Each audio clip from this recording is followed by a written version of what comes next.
वर्ष 2024 में होने वाले लोकसभा चुनाव से ठीक पहले बीबीसी ने एक डॉक्यूमेंट्री फिल्म दिखाई जिसमें दंगों के लिए तत्कालीन मुख्यमंत्री नरेंद्र मोदी को दोषी ठहराया गया है। इसके लिए ब्रिटिश विदेश विभाग की किसी अप्रकाशित रिपोर्ट को आधार बनाया गया है। इस रिपोर्ट में दावा किया गया कि गोधरा अग्निकांड के बाद भड़के दंगों में नरेंद्र मोदी ने जानबूझकर पुलिस कार्रवाई में देरी की ताकि गोधरा के दोषियों का हिसाब चुकता किया जा सके। इस डॉक्यूमेंट्री फिल्म में क्या दिखाया गया ये बहुत महत्वपूर्ण नहीं है। 2 दशक से अधिक समय से मोदी के लिए ये बातें कही जा रही हैं। इनमें कुछ भी नया नहीं। महत्वपूर्ण केवल ये है कि आज भी नरेंद्र मोदी भारत विरोधी शक्तियों के सबसे बड़े शत्रु बने हुए हैं। ऐसा शत्रु जिसका नष्ट होना उनके अस्तित्व के लिए आवश्यक है। वो बार बार हमले करते हैं और बार बार मुंह की खाते हैं।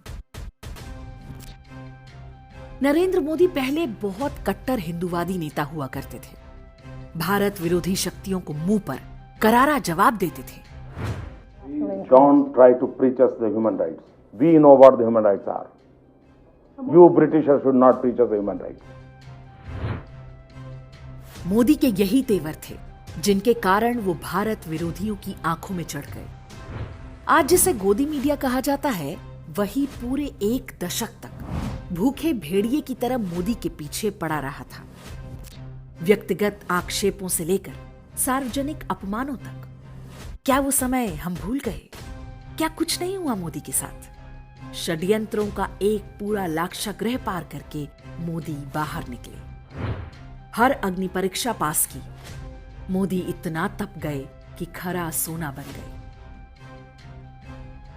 लेकिन प्रधानमंत्री बनने के बाद मोदी हर वो बात कहते और करते हैं जो तथाकथित सेकुलर शक्तियां चाहती हैं।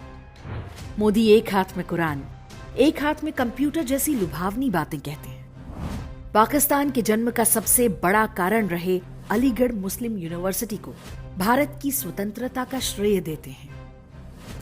खाड़ी देशों से दोस्ती बढ़ाते हैं। मजहबी लोगों को स्कॉलरशिप बांटते हैं। तुष्टीकरण के स्थान पर तृप्तिकरण आरंभ कर देते हैं। किसान बिल वापस ले लेते हैं। नागरिकता कानून लागू करने में देरी करते हैं। पाठ्य पुस्तकों के इस्लामीकरण को हटाने के लिए कुछ नहीं करते। फिर भी भारत विरोधी शक्तियां उनके खून की प्यासी क्यों हैं?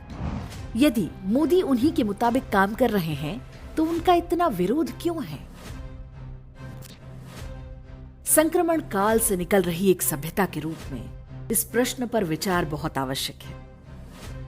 मोदी ने हिंदुत्व के लिए क्या किया, क्या नहीं किया, ये गिनना आवश्यक नहीं है।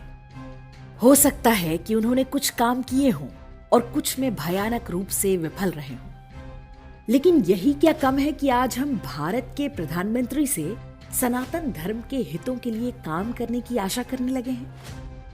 हमें समझना होगा कि स्वतंत्र भारत के इतिहास में कुछ गिने चुने सनातनी ही प्रधानमंत्री बने हैं। बाकी सब एक्सीडेंटल थे। लाल बहादुर शास्त्री ने भूखे नंगे भारत में राष्ट्र प्रेम का स्वाभिमान जगाया। नरसिंह राव ने भारत माता के पैरों से कांग्रेसी समाजवाद की बेड़ियां तोड़ी। चंद्रशेखर को अधिक समय ही नहीं मिला। अटल बिहारी वाजपेयी ने आधारभूत ढांचे की आधारशिला तैयार की जो परम वैभवशाली हिंदू राष्ट्र के लिए आवश्यक है।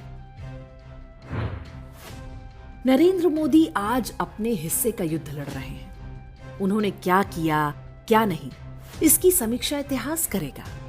सब कुछ अभी जान लेना आवश्यक नहीं है। मोदी पूरे मन से अपना युद्ध लड़ रहे हैं या नहीं, ये जानने का सबसे आसान तरीका है कि शत्रु उनके बारे में क्या कह रहे हैं। जब तक वे तड़पते और तिलमिलाते दिख रहे हैं, तब तक निश्चिंत रहिए कि उनकी पूंछ पर किसी ने पैर रखा हुआ है। विधर्मी शक्तियां और वामपंथी अपने दुश्मन की पहचान में कभी चूक नहीं करती। राहुल गांधी कितनी भी रामनामी पहन लें, ये शक्तियां जानती हैं कि राहुल गांधी कौन है। मोदी कितना भी सबका साथ, सबका विश्वास कर लें, वे जानते हैं कि मोदी ने उन्हें कितना तबाह और बर्बाद किया है।